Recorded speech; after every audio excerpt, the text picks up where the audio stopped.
We have officially reached the best card of the year, UFC 322. I'm going to be going through my entire card picks. Card is an absolute banger from start to finish, and I literally cannot wait. But yeah, I'm going to start with the early prelims and with the main event as usual. Let's get straight into it. First up, Vyacheslav Boryshev versus Matheus Camilo. I'm taking Matheus Camilo. Everyone kind of is at this point. Vyacheslav Boryshev coming to the UFC was kind of this highly touted prospect of being able to basically stay on the feet with anybody. Obviously, in his debut, he gets a nasty first round finish, but then since then, it's kind of been up and down. He hasn't really put the pieces together, shown a lot of weaknesses, whether it be on the ground or on the feet. He's shown a susceptibility to being taken down, and even on the feet. I mean, he's getting knocked down by Chase Hooper. If Chase Hooper's knocking you down with an overhand, like, you might need to regroup and reset. If Chase Hooper is the one who's putting you down on the feet, you know? To be fair, he hasn't really been dealt the best hand in terms of guys that he's had to face, you know? I mean, he's had to face Tom Nolan, Terrence McKinney, Chase Hooper, Nassim Sadikov. He has been dealt guys who are pretty solid,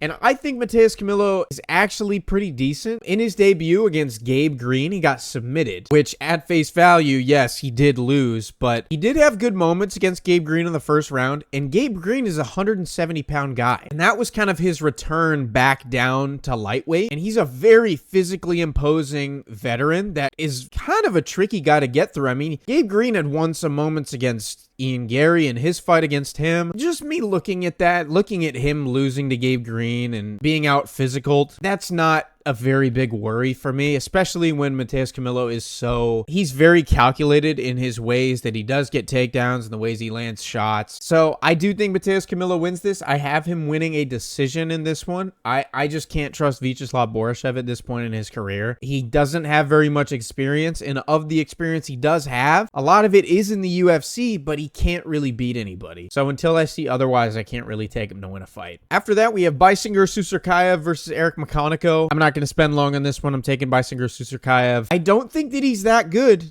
I'll say that. I do think that he wins this handedly, but I don't think he's very good. Obviously, in his Dana White Contender Series fight, he gets a nasty teep kick finish. Then that same Saturday, he gets put on the card with Khamzat Chimaev, gets a finish against Eric Nolan or Tom Nolan or something like that, gets a rear naked choke. But in that fight, in the first round, it was looking kind of shaky. You know, he didn't look as dominant as he was supposed to, and he was getting clipped with shots, and he was losing scrambles, and it seemed kind of sloppy to me, which I think eventually he's going to run into someone who does have the experience to be able to have that kind of output throughout a 3-round fight and not just kind of gas out in the first round like Nolan did. And he will end up getting figured out. But Eric Makhachev doesn't have that type of experience that you would want to beat Susurkayev. He's 35, but he doesn't have very many fights on his record. He's coming off a split decision win to Cody Brundage, in which a lot of people thought that he robbed Cody Brundage. So it wasn't the most convincing win. And then before that, he's getting rocked badly and put away in the first round. There's a lot of openings on the feet, and when Bisinger Susurkayev comes out like his teammate Khamzat Chimaev, where he's trying to kill you from the bell, trying to tackle you across the cage, trying to land a bomb, trying to land a nasty front kick, I think it's going to overwhelm Makhachev, and he's going to get put away in the first round. So I do think Bisinger Susurkayev gets a first round finish here, but don't be surprised if the hype train is derailed in the next few fights. After that, we have Angela Hill versus Fatima Klein. I'm going to take Fatima Klein.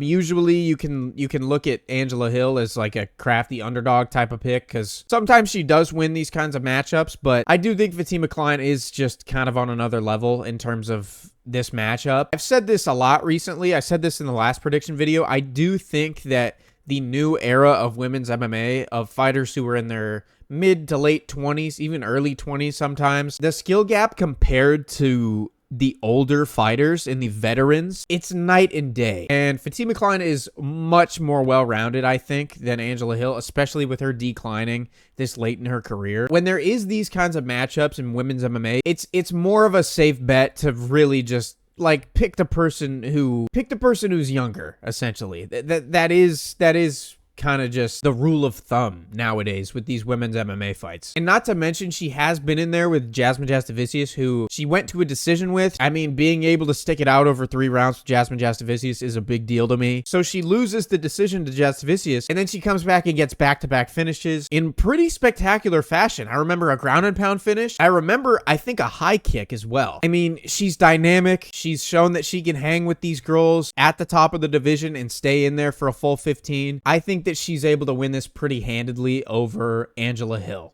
After that, we have Shep Mariscal versus Pat Sabatini. I'm going to take Shep Mariscal. I'm not the most confident about it for a few reasons. And one of the reasons is that Shep Mariscal in his photo shoot, it looks like he might have staph infection on his wrist, or on his arm, rather. And that worries me, obviously. You don't want someone going into a fight with staph infection. That's just not a good look. But also, Shep Mariscal is kind of looked at as like this brute who can just walk you down and finish you. But he doesn't really finish people as of recent. A lot of that is predicated upon the fact that he can take you down and he can hold top position and he can kind of just overwhelm you and maul you and wet blanket you almost. And Pat Sabatini is on the counter side of that. It's his grappling is his strong suit, and we saw that in his last fight. And the way that he did it over Joe Anderson Brito was something that I don't think really anybody expected. I remember Joe Anderson Brito being a pretty heavy favorite for that fight, and Pat Sabatini did anything he wanted, especially when it came to the grappling, which was what the majority of the fight was. And it went a full 15. From what I remember, there were moments where it was almost stopped. Pat Sabatini's really good.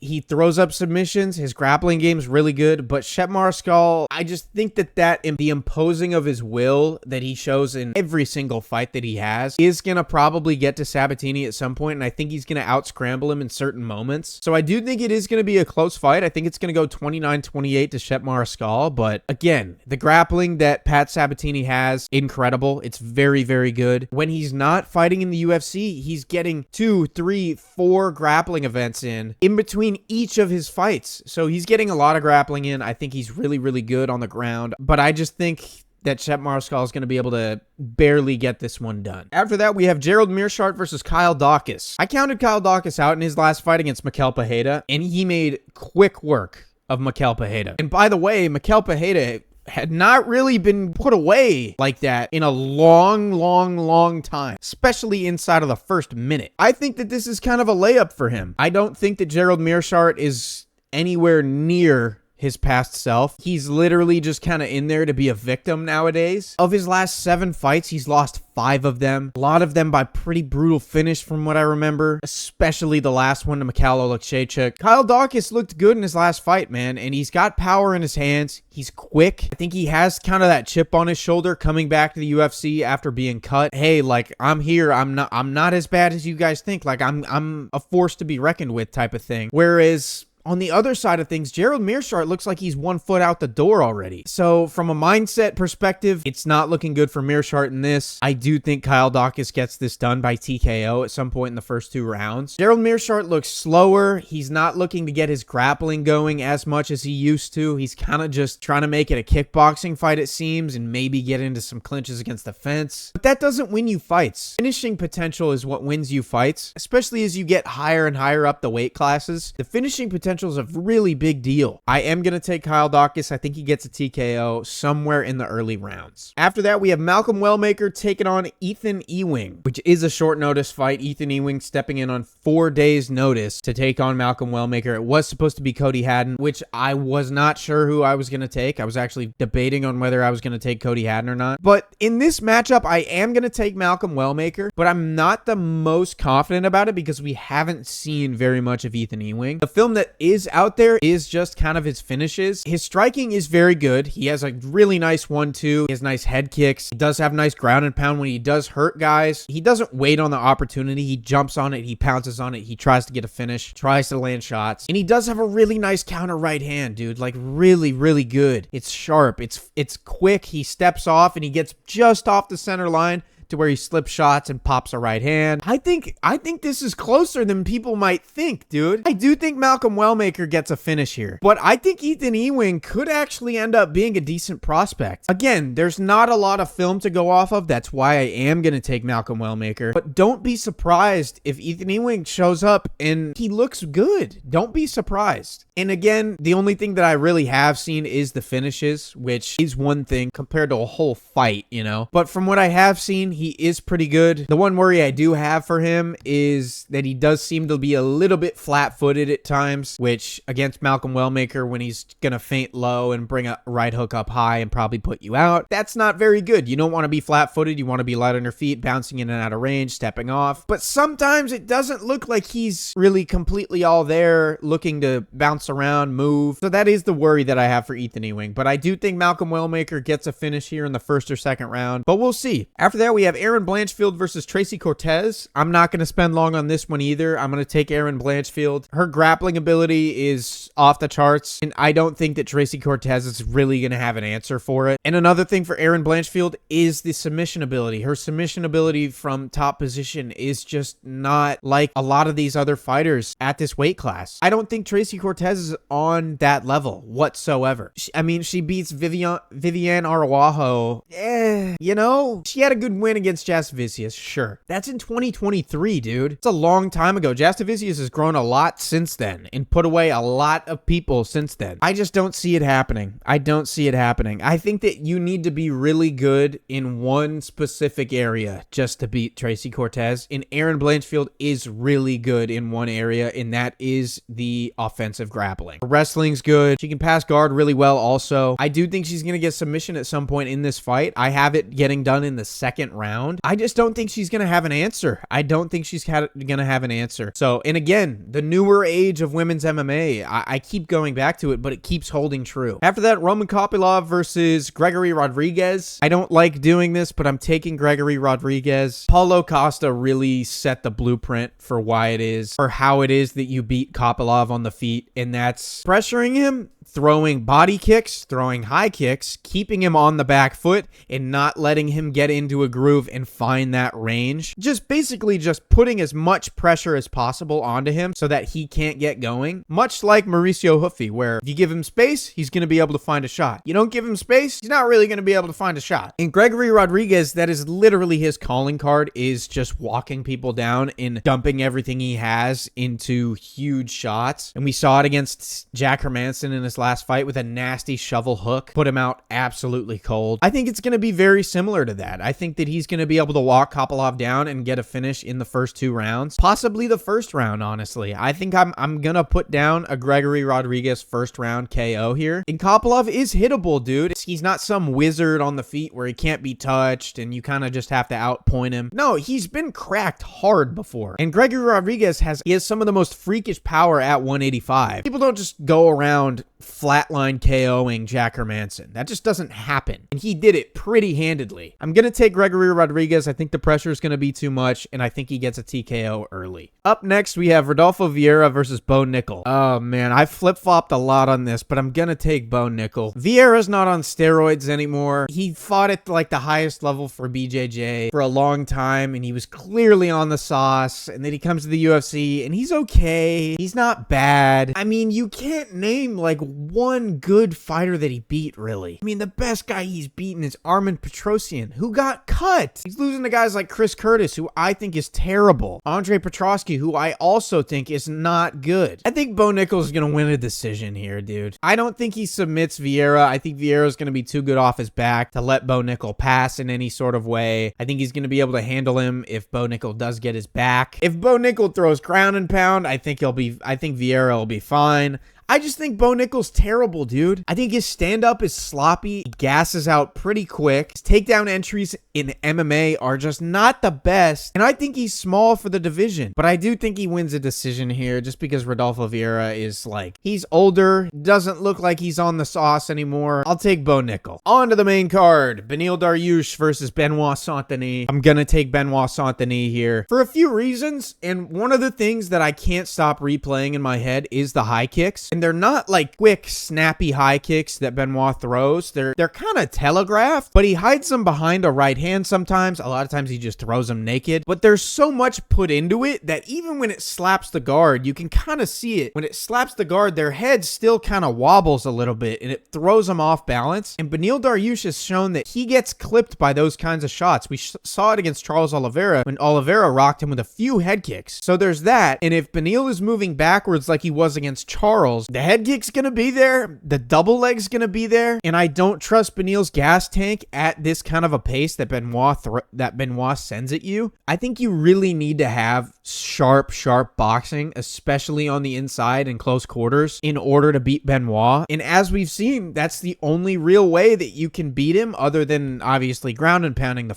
out of him like Moicano. But the way that Poirier did it on the feet was land nasty shots on the inside, defend the takedowns, get him to separate, and pick your shots sharply. I don't know if I can trust Beneil to do that, dude. I'm gonna take Benoit. I think styles make matchups, and the style favors Benoit in this situation, especially with the tools that he has, with the high kicks, with the body kicks, with the relentless pressure of just diving at your legs over and over. Maybe Beneil lands a knee, though. I can see a knee getting landed here by Beneil Dariush when Benoit shoots in. But I do think Benoit wins this one. Let's see what I have. I have Benoit winning a ground and pound TKO here in the second or third round. I'll go second round, ground and pound TKO here for Benoit Saint-Denis. Leon Edwards versus Carlos Prates. I have Carlos Prates winning a flatline KO. That's not the most outrageous thing to say at all. I'm sure you've seen a lot of other people say that, but I've been watching Leon Edwards fights back, and he does this thing where he gets his back to the fence, and he literally just stands there, puts his guard up, and sometimes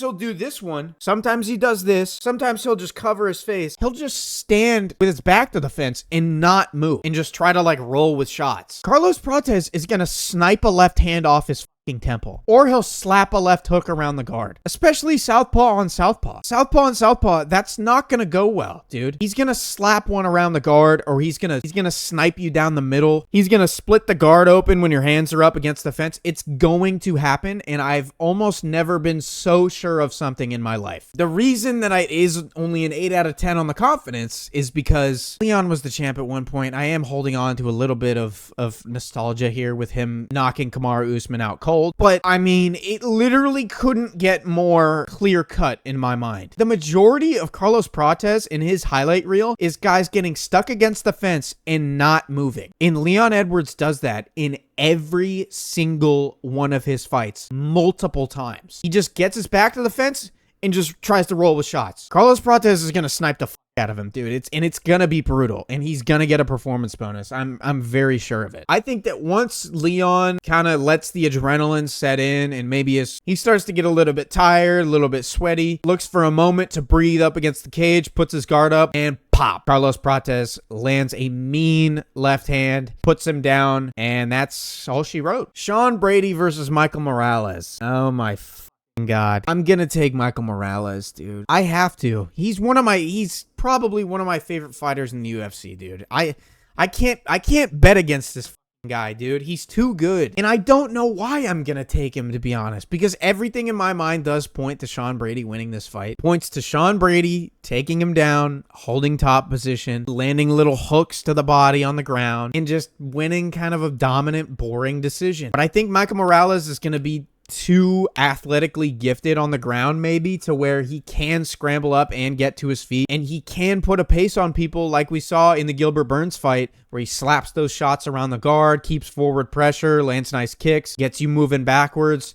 and then picks his shots very selectively. I think he can get it done, dude. I think he can get a TKO late, and I think it might be like a come from behind type of thing where he's kind of getting mauled on the ground, then the third round starts, Brady starts landing some nice jabs, Brady starts feeling himself, oh, maybe I don't need to go to the ground. Boom! Big counter shot, Michael Morales lands, wobbles Brady. Brady gets back up to the fence. Morales rips to the body, left hook, right hand over the top around the guard, drops him down to his knees. Michael Morales gets a TKO finish in the 3rd round. That's my dream scenario right there. And then we get a title shot, and then probably JDM puts him away. But until that happens, we're rooting for Michael Morales. Co-main event, Valentina Shevchenko taking on Weili Zhang. I'm gonna take Weili. My reasoning for that, I'm just realizing I'm taking back-to-back-to-back underdogs. That's crazy. My reasoning for that is I see all these people talking about, oh, she's too little. She's too small. She's coming up a weight class. Valentina's been reigning up here for so long. For one, Valentina is like a few jabs away from losing her last 2 fights. They weren't like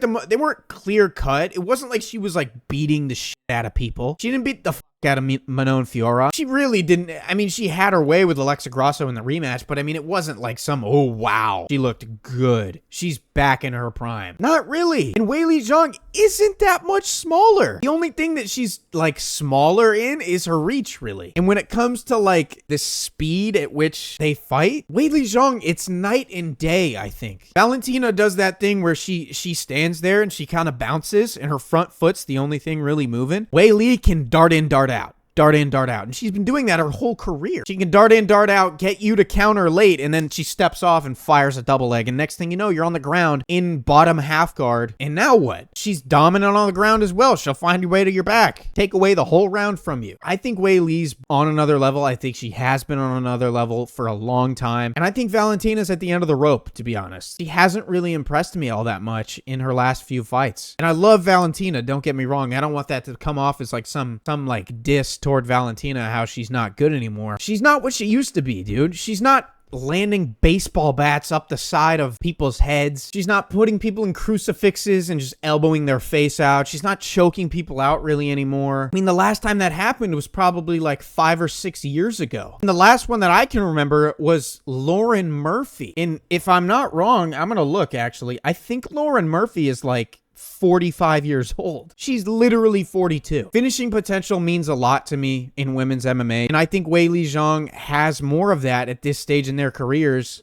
in comparison to Valentina, and I'm not worried about the size at all. She's taken a long hiatus off. I don't think it's going to be a problem. She's faster than Valentina at this point in her career. I think she's better on the ground. She's not going to accept position if she does get put on the bottom. She scrambles well. She darts in and out quickly. She doesn't like bite on these huge feints that Valentina throws. Weili's not really known to bite crazy on feints, other than the Rose head kick, obviously, which was bad. But other than that, she doesn't really bite on these crazy feints. She's hard to figure out. So I think she wins this one by decision. I think she wins 49-46, 48-47. Main event time, Jack Della Maddalena taking on Islam Makhachev for the welterweight title. And I did do a video on this fight as a whole. I will put that up in the corner right now. If you do want to watch that and you want to see what it is that I'm looking at, go into a little bit more detail, you can check that out. But I am going by a 4th round TKO for Jack Della Maddalena. I don't think Islam's going to be able to get him early, and if he does, like I said in the video a couple days ago, it will be one of the most impressive things I have ever seen happen in an octagon. If he just makes quick work with JDM,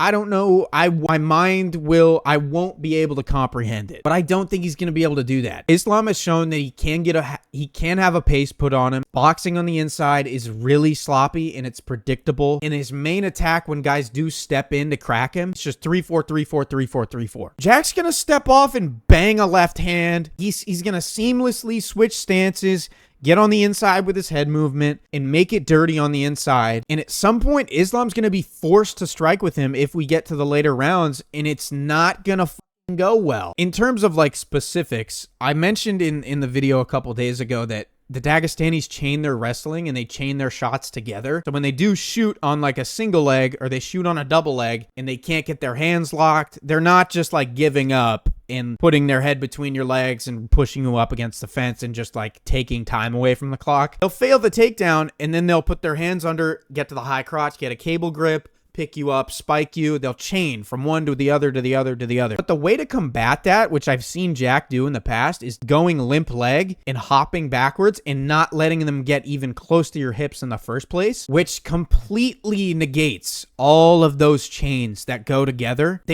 You literally, if you can't get to the hips and you're just holding on to the guy's ankle, there's only so much you can do. And I've seen Jack do that in the past very well. So I do think that is a possibility in terms of one of the ways that that he combats the takedowns, but the striking is going to be night and day, and I think he's going to start to put a pace on Islam, and he's going to put him away in the 4th round, I think. And I mentioned this in the video a couple days ago as well. The way that Islam got knocked out, it was off of that predictable lead hand that he throws. Only really throws hooks upstairs, and all the guy had to do was just step off and bang a lead hand. And you can look now and say, oh, well, he's grown so much. Yes, he has, but you look through the film of his fights and he's making the same mistake over and over and over and over, and it's the same predictable shit. I don't think you can make those kinds of mistakes with Jack when he splits you open with a step-in elbow. And next thing you know, you got blood leaking into your eye, and he's walking toward you, and he's pinging a jab, and he teeps you to the stomach, and now you're tired. Now you go to shoot a takedown, and he goes limp leg and pushes your head down, gets you away. Now the shot failed. You got blood in your eyes. You're tired. Now you're forced to strike with him. JDM throws a jab. You go to throw a lead hook. Boom, he steps off and bangs a straight hand, and now you're down. It's going to be something like that, I think. And Islam has shown he can have a pace put on him like Poirier did, like Volk did. I think JDM gets him away in the 4th. That is all I got for you. That is my full card predictions. I appreciate you guys for watching per usual. I did drop a UFC 322 iceberg video. If you do want to go watch that, that will be popping up on your screen shortly, but I appreciate you guys, and I will see you in the next one. Peace.